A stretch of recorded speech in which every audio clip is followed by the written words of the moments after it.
Well, comrades, I must say I've never been so confident, never been more proud, and never been more excited as I am today, given the success of our international everywhere and the reports given by the comrades were outstanding of the progress that we've made over the last months. I mean, nothing succeeds like success, I would say. And we are on the road to success. There's no two ways about that. When you have the comrades from Canada announcing that they're going to be the biggest force in Canada, comrades in the United States, comrades in Switzerland, for God's sake. The land of the cuckoo clock and Toblerone. But now the proletarian revolution and communism.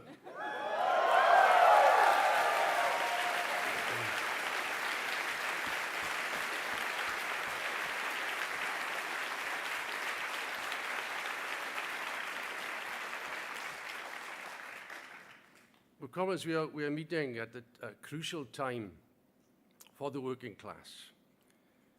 We are on a cusp of great events that are going to take place in Britain and internationally, which are going to put all organizations to the test, including our own. It reminds me of the words of Trotsky, who said, "Those who are looking for a quiet life have chosen the wrong time in which to be born." And what was correct then is correct today. The world is, everywhere you look, is ablaze. There's a crisis in all corners, at all levels. Political crisis, social crisis, economic, military, you name it.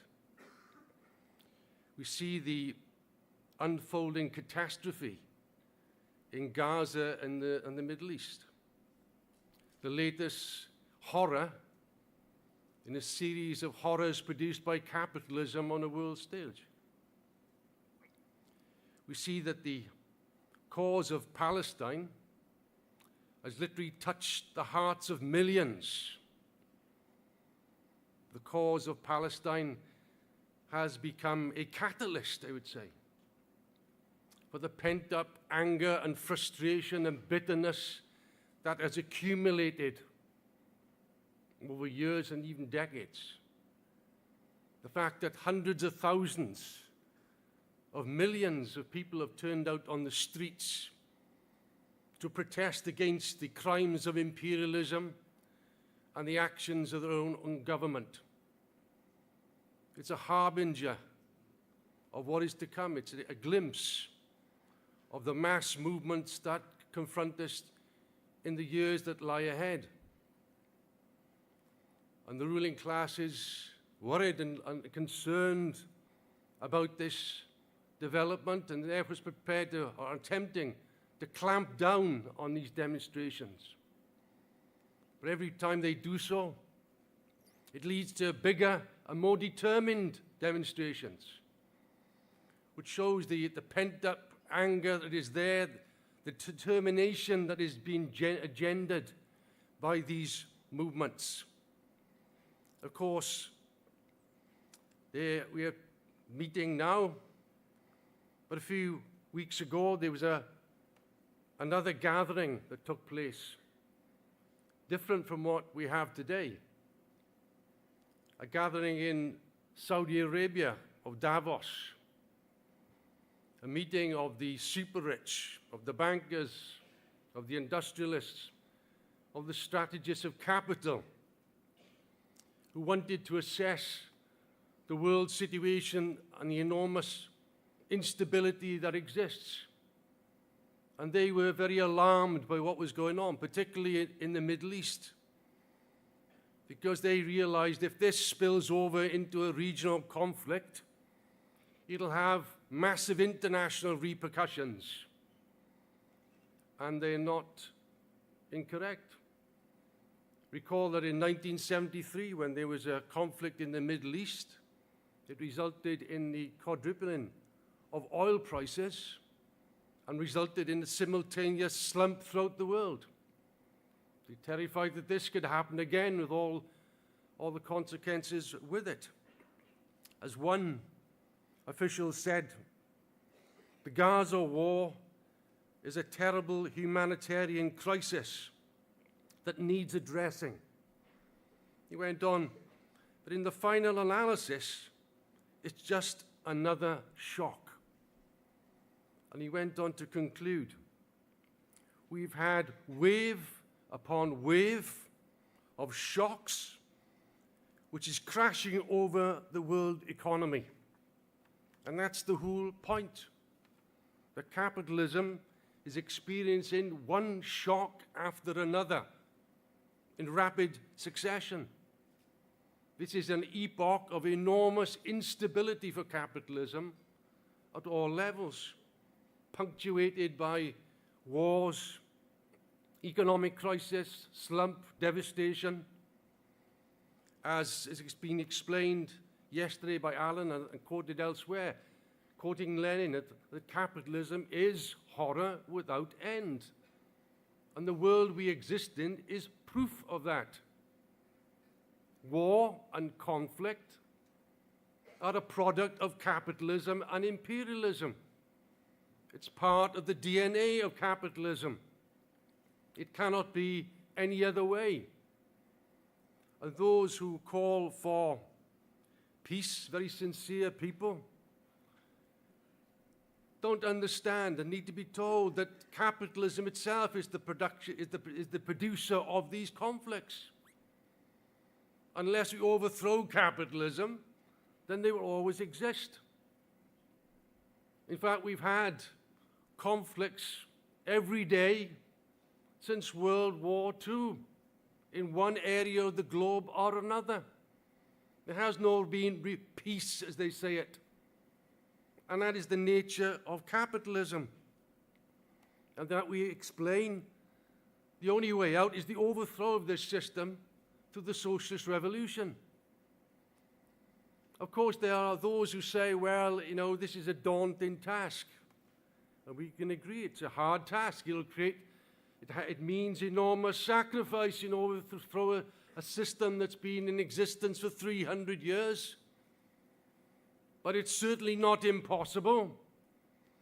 And we are certainly against those who say that socialist revolution is utopian or impossible.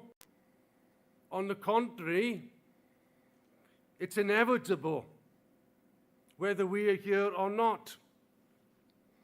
These skeptics, which I believe are also found largely on the left, who have no confidence in the working class, they do not see that the working class internationally is stronger now than at any time in its history.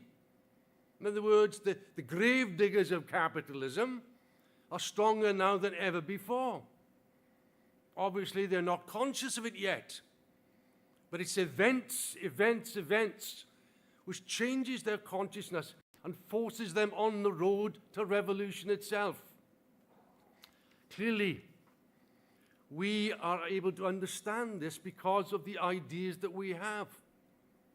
The ideas of Marxism, which gives us a scientific explanation of the movement of capitalism, the movement of classes, how revolution develops, how consciousness develops, the role of leadership. This allows us to see what is really happening in front of us. Whereas those, the skeptics, they look around and they clutch their heads. They don't understand what's going on. They fail to understand and appreciate what is happening are symptoms of the death agony of capitalism itself. And that revolution is not caused by revolutionaries. Revolution is produced by the capitalist system itself, the contradictions of capitalism. It creates the objective basis for revolution by the contradictions forcing the working class onto the road of fundamental change. And whether we are here or not, revolutions will take place. The point is, for us as revolutionaries, is to ensure that they are successful revolutions. That is the point. That the working class doesn't squander the enormous energy it has in trying to change society. Capitalism, as we can see, is any complete blind alley. There is no way out. It is like a gigantic pressure cooker with the fire raging underneath and the pressure building up. And there's no safety valves. Eventually, we know this will explode. And that's the type of pressures developing within capitalism. It won't be one explosion, but a whole series of revolutionary explosions throughout the world itself. And whereas we understand that the historical justification for capitalism, because it was progressive in its day, is now ended. It has created the productive forces on a world scale of technique, of industry, of science. It has created the world market, but it's conjured up those forces it cannot control, it cannot use. It's reached its limits. Only the reorganization of society on communist lines can this potential be brought into fruition. But under capitalism, it's impossible. It's had its day. Of course, the capitalists will try to get out of these contradictions. They always do. They always try. But every time they do, they create bigger contradictions down the road. So in other words, they come into the end of the road, if you like, in attempting to patch up the capitalist system. And we understand the only way out for the working class is the socialist revolution. And that is why we have organized this event this weekend, this School of Communism. And we should take to heart the words, the great words of the philosopher Spinoza. Ours is not to weep, to cry, or to laugh. Ours is to learn and to understand. And that's what we have to do. We have to learn about the mechanics of revolution. We have to understand the fundamental ideas of Marxism in order for us to understand the world and our role in it. Of course, we do not treat Marxism as a dogma. Neither did Marx or Engels or Lenin. They saw it as a guide to action. It is our guide to analyzing the past revolutions, those who have been defeated, to learn the lessons of those defeats so that we do not make the same mistakes in the future. Of course, the fundamental lesson, as we know, is that it's a crisis of leadership.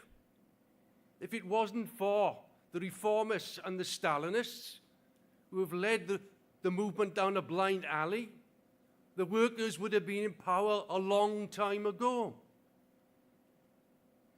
But capitalism will not fall of its own volition. It has to be overthrown. And that's why we require a leadership, a party that's prepared to go to the end. But what does the future hold for us? That is the key question. And we have to understand that in its context. For us, the greatest event in the whole of history was the Russian Revolution of 1917. Why? because for the first time ever, the working class came to power and held it. It showed you could have a society run without capitalists and landlords and bankers. It showed in practice what could be done. Of course, the perspective of the Bolshevik Party was that you weren't going to establish socialism or communism in the backward conditions of Russia. That was impossible. And therefore, their perspective was it would be the beginning of the world revolution. It was just the starting point. And without world revolution, the revolution would not succeed in Russia. That's why they built the Communist International in 1919 to prepare the ground for the world revolution. But unfortunately, as we know, revolutions took place, yes, but they were defeated and betrayed either by the Social Democrats or the inexperience of the communist movement. And as a consequence, you had the isolation of the Russian Revolution and the terrible backward conditions of imperialist intervention and so on that led to its degeneration. And you had the rise of Stalinism, which in turn became an obstacle to world revolution, another barrier. Of course, in the West, you had the crisis of capitalism, the Wall Street crash, for instance, and the Great Depression that followed, the mass unemployment, the degradation. You had the rise of fascism in Germany, in Italy, in Spain. Of course, even within this period, you had revolutionary movements. The Spanish Revolution, particularly of 1936, showed what was possible. But it also led to a defeat because the leadership was in the hands of the Stalinists, who betrayed the revolution. And it was these defeats in the 1930s which led to the Second World War and the death of 50 million workers. But the war itself gave rise to a revolutionary wave in 1944, 1945. Particularly in France and Italy, where the workers could have taken power. But once again, the leadership betrayed the movement, the Social Democrats and the Stalinists. And that was the political prerequisite for the recovery of capitalism at that time. They were responsible. And American imperialism, one of the victors of the Second World War, was able to come in and impose its solution on the rest of the capitalist world, imposing the dollar, imposing the IMF, reducing the tariff barriers, allowing capitalism to breathe a bit. And it gave capitalism, yes, a new lease of life, which resulted in an upswing in the 1950s and 60s. And capitalism, for the last time in its history, under the pressure of the working class, was able to give certain reforms, big reforms really, the health service in Britain, council housing, you name it. You know, these were genuine reforms won by the working class. But it also gave rise to the idea of reformism, particularly of the right-wing variety, who said, yes, see, capitalism has changed. We've solved all the problems. We can control capitalism. Everybody's going to become middle class. There's going to be a classless society. And the problem, but let's be clear, it looked on the surface as this was actually being accomplished. And we were told, obviously, Marxism was out of date, revolution was out of date. And we said, no, on the contrary, that over a period of time, capitalism, the contradictions will re-emerge. And therefore, there will be a further period of economic crisis. And of course, that's exactly what happened. In 1974, you had the first simultaneous crisis of capitalism. The ruling class was forced to abandon Keynesianism, the great god, and introduce the policies they had in the 1930s, monetarism, balanced budgets, and they attacked the working class because capitalism then could not afford the reforms it granted previously. It opened up the period from reforms to counter-reforms and attacks on the working class. You had the boom and slump cycle emerging again. Mass unemployment began to emerge. That's what the real characteristics of capitalism. The only thing is that they had a certain, again, lease of life. In the 1990s, the fall of the Soviet Union, the opening up of China to capitalism, this idea of so-called globalization, basically an intensification of world trade. They were able then to have a bit of a breathing space. But within the breathing space, because of the rottenness of capitalism, they reverted to speculation. Colossal amount of speculation was in that particular period. In America, the subprime mortgages were born. They invented all kinds of financial wizardry, derivatives, making money from money without production. As if you could do that. In other words, fictitious capital was created, which eventually triggered a new slump in 2008, 2009, the biggest crisis of capitalism in its history. And the ruling class was terrified that would lead to another depression, as in the 1930s. They were sliding towards it. And the only way they could get out of it was spend trillions of dollars to bail out the banks and capitalism, that to lower interest rates as never before. In other words, they had to do things they'd never dreamed of before to save the system. And as a consequence, they had a period, because this had consequences, 10, 15 years of austerity developed in all the major capitalist countries, attacks on the working class, lowering living standards. And that led to a political instability, a social instability everywhere as this consequence came about. And we can see that in relation even to Britain, sleepy old Britain, how that changed from the most stable country in Western Europe to becoming one of perhaps the most unstable countries. What do we have in the last 7 years?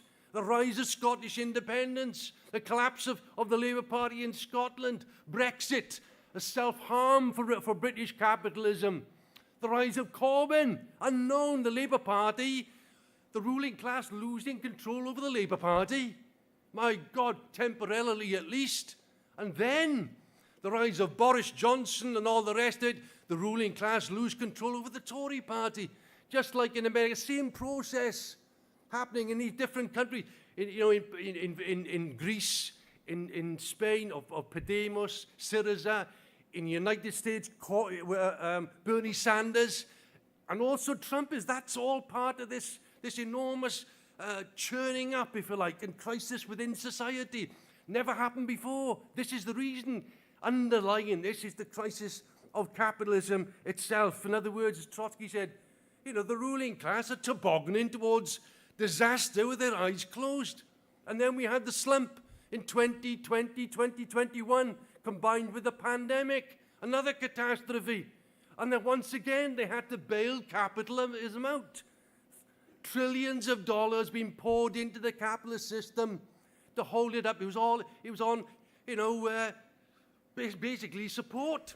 State support is holding it together. That's all. Life support in that sense. Of course, they didn't have the money. It's all built on debt.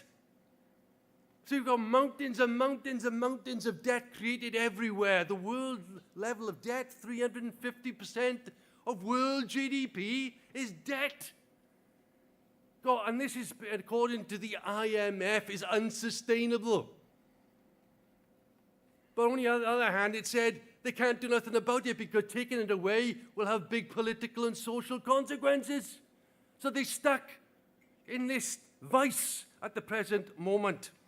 And of course, the problem is, if or when there's another downturn, they run out the road.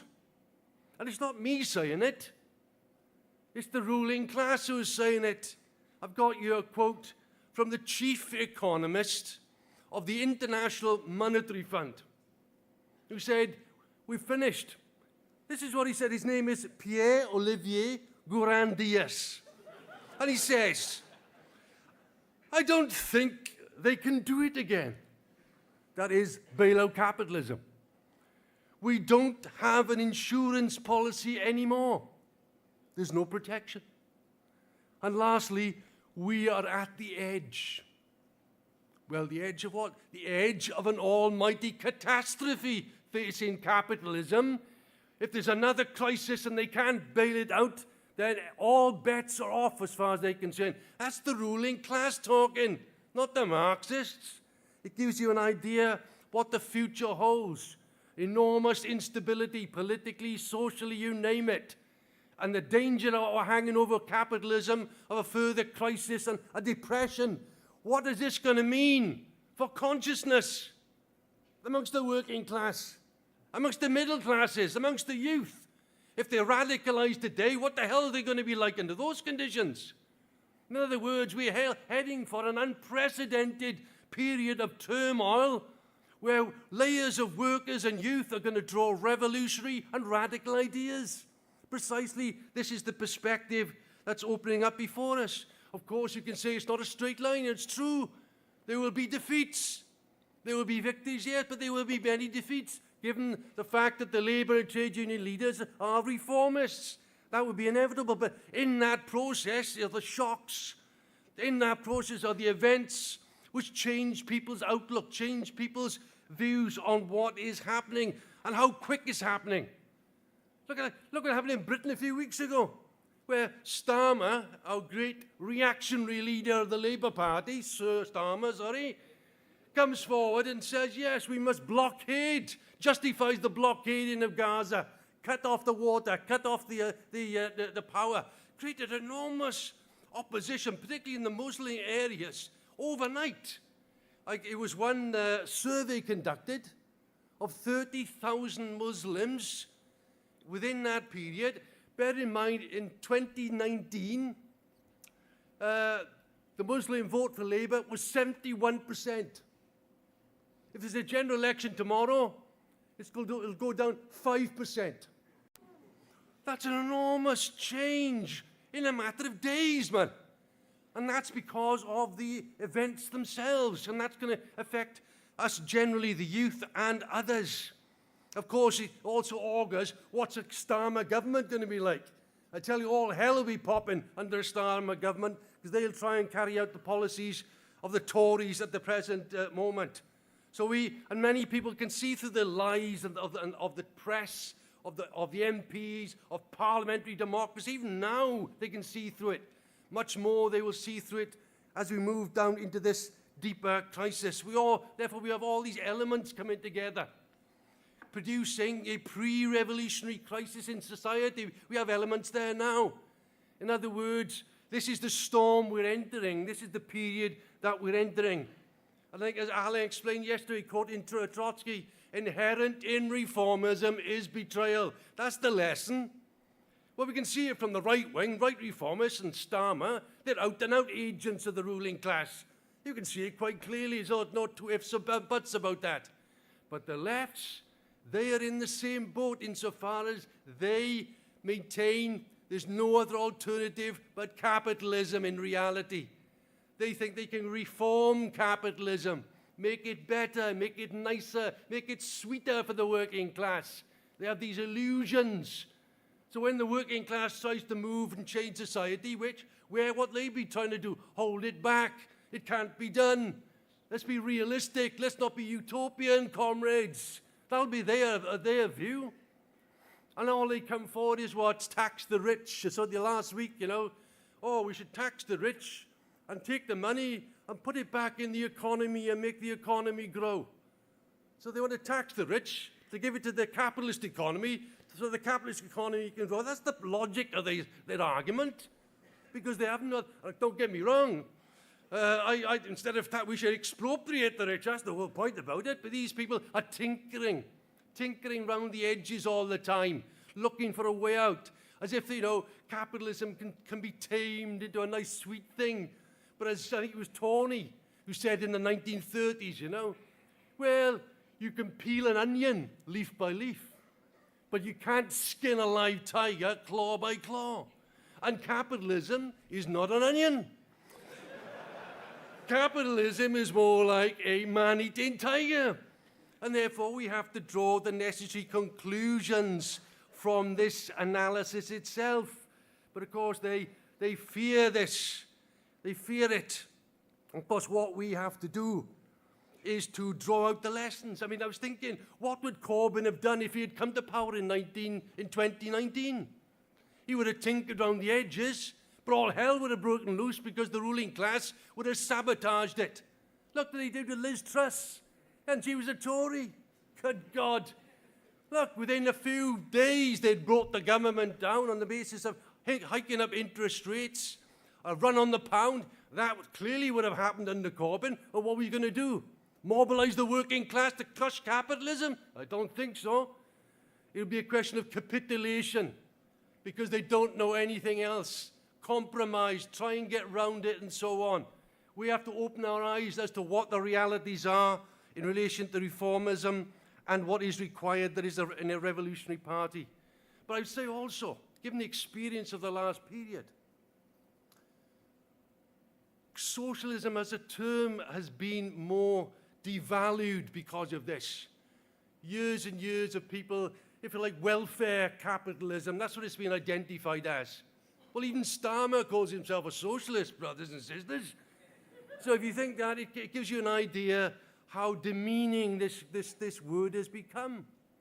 And obviously, we understood, given this, the Fraser Institute poll, where young people are looking beyond that, beyond the idea of milk and water socialism, welfare capitalism. They want a fundamental change in society.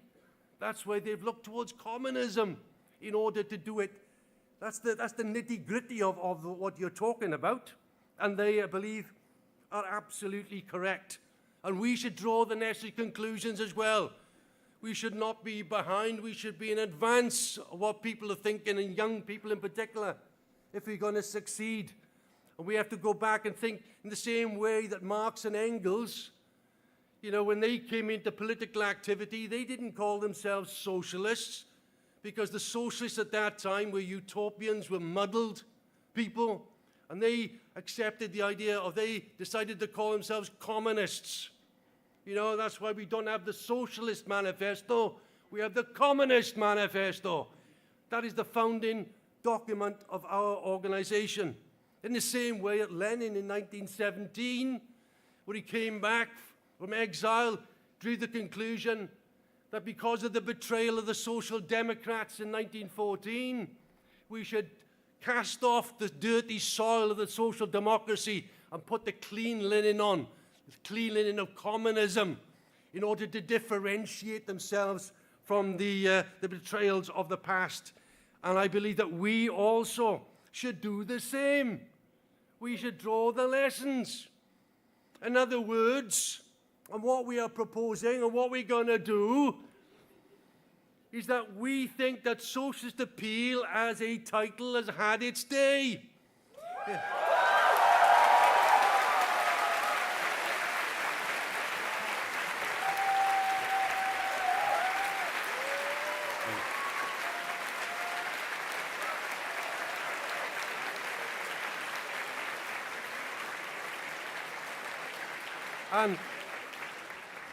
And from January of next year, it will be called the Communist.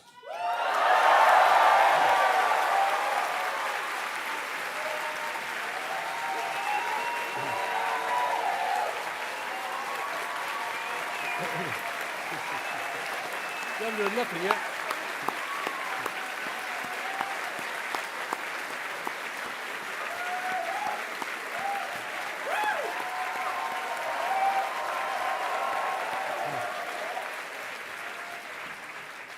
Okay, I can see you're keen about that one. Well, let's go a step further than that. In Britain at the present time, there is an organization called the Communist Party of Britain. It is the leftovers of the old Communist Party. It's very small, but as far as we're concerned, it's not the size that matters. It's the fact they're not communists that matters. They are reformists. They are left reformists at best. Their programme is little different from the Labour lefts and the trade union lefts. They've devalued the whole basis of what communism is. And therefore, we think that we should step up and we should fly the flag of communism in Britain. That's the whole point. And as a result, we believe now, given the objective situation opening up in Britain, given the potential, as I outlined it earlier on, we need to, if you like, boldly stand out much, much more than ever before. And we believe that we should organise a congress next year, a founding congress of a new political party called the Revolutionary Communist Party.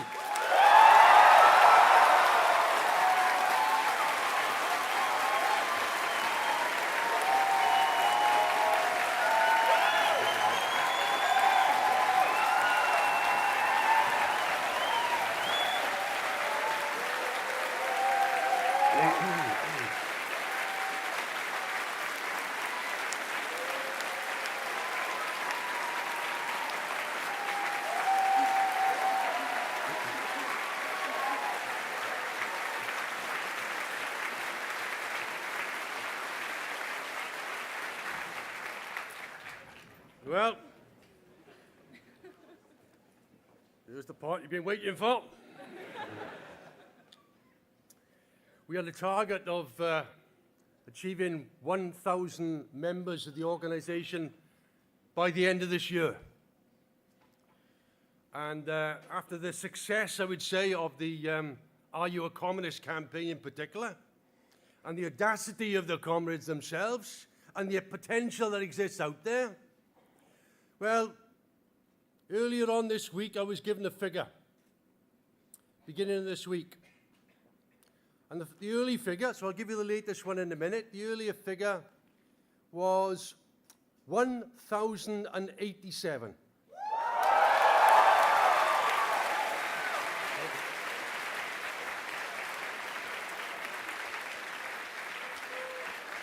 On Friday, I was told that it was 1,093, and today it is 1,101.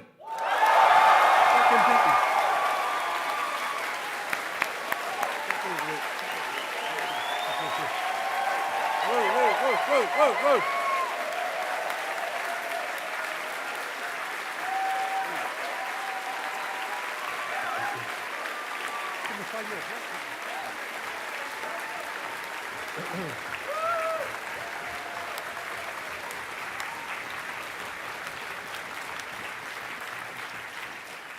All I would say, comrades, this is the beginning. And the reason is that we're going to step up, because we have to step up. If we've got 1,100 members now, then next May, we should have 1,500. That's the target.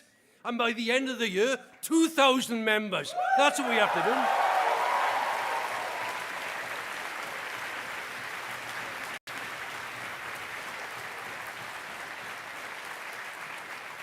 And given the situation, we'll see how it goes, but there's no reason why we can't put on the agenda the idea of 5,000 members within the next couple of years.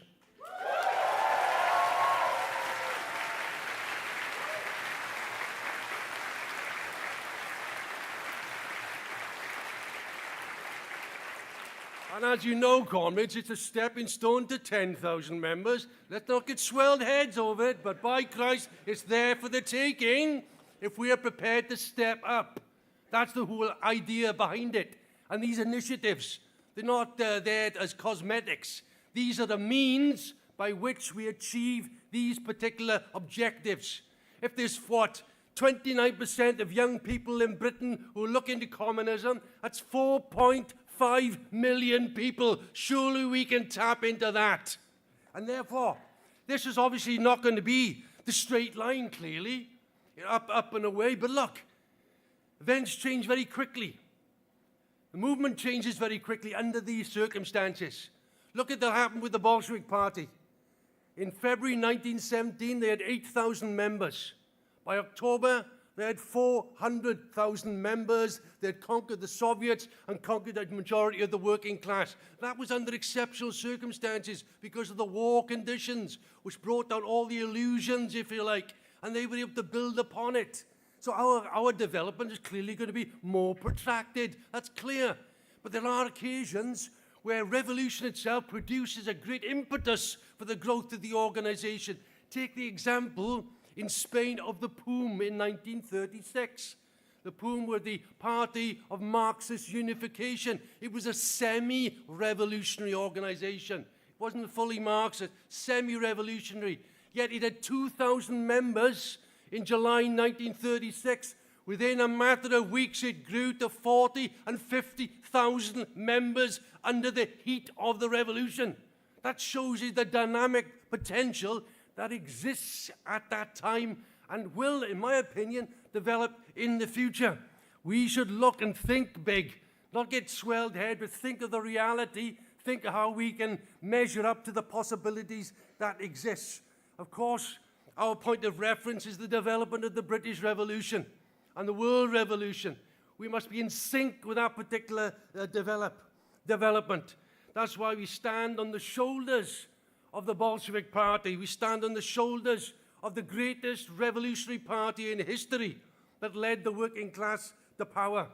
And what we need, comrades, is for us individually to look at ourselves and to pledge ourselves to the coming communist revolution in Britain and internationally. It's there for the taking if we are prepared to do the work which is necessary. And therefore we need to prepare ourselves politically, theoretically. We have to train and educate our comrades. Theory is the basis of our tendency, that's clearly. But we will not take the line of least resistance. If there are obstacles put in our way, and they will be, we'll overcome them. When the class struggle moves, we will intervene. And when the hour for decisive action comes, we will take it. In other words, we will honor the revolutionary spirit on which we're building this particular tendency. What we want is audacity, revolutionary audacity, in order to build such an organization which is there, possible, providing we shape up ourselves. We need to toughen up. Yes, it's going to be hard. We have to understand it's self-sacrifice that is needed. But we also understand the potential. I like to quote Leon Trotsky's advice to the young Communist Party in 1925, where he said, "The contradictions undermining British society," this is 12 months before the general strike, by the way, remember, "the contradictions undermining British society will inevitably intensify, as they will for us. We do not intend to predict the exact tempo of this process, but it will be measured in terms of years, or in terms of 5 years at most, certainly not in decades. This general prospect requires us to ask above all the question, will a Communist Party be built in Britain in time, with the strength and the links with the masses to be able to draw at the right moment all the necessary conclusions from the sharpening crisis? In this question," he says, it is in this question that the fate of Britain remains today. And that is the case as far as we are concerned. Comrades, we're at the crossroads of history. We have to step up and understand the tasks on our shoulders. The fate of the revolution rests with us. And if we do our job properly, we can create a mass communist party in Britain and internationally that will prepare the way for the coming to power of the working class and the establishment of a communist Britain and a communist world. That's our victory. That's what our aim is.